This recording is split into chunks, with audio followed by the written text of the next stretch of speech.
আপনি কোথা থেকে আসছেন? বিসমিল্লাহির রহমানির রহিম। আমি মোহাম্মদ শিমুল হোসেন। আমার বাড়ি সিলেট মৌলভীবাজার। আমি মৌলভীবাজার থেকে এখানে আসছি কবে আসছেন? গতকালকে।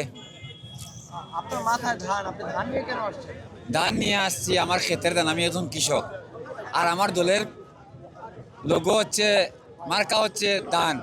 সেই ধানকে সম্মান করে এক নজর তারেক রহমানকে দেখার জন্য 17টি বছর যাকে দেখতে পারি নাই, সেই নেতাকে দেখার জন্য গতকালকে সকাল থেকে এখন পর্যন্ত অবস্থান এখানে করলাম, এবং আগামীকাল পর্যন্ত এখানে আমি অবস্থান করবো ইনশাআল্লাহ। আপনাদের মাধ্যমে এখানে থাকবো, আল্লাহ যা খাওয়া এখানে থাকবো, এখানে খাইবো। এই যে সাটি সব কিছু লগে এখানে আছে, এখানেই থাকবো ভাই, এখান থেকে আর কোনো আনো যাইতাম না।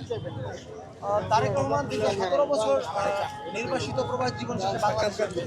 এই ব্যাপারটা আপনার কাছে কেমন লাগছে ব্যক্তিগতভাবে? আসলে জালিম সরকার ছিল, তারেক রহমান আসতে পারে নাই।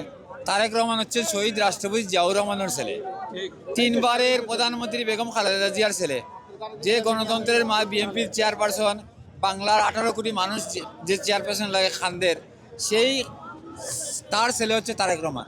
তারেক রহমানের কথাবার্তা আপনারা দেখতেছেন, হিংসাত্মমূলক কোনো কথাবার্তা নাই।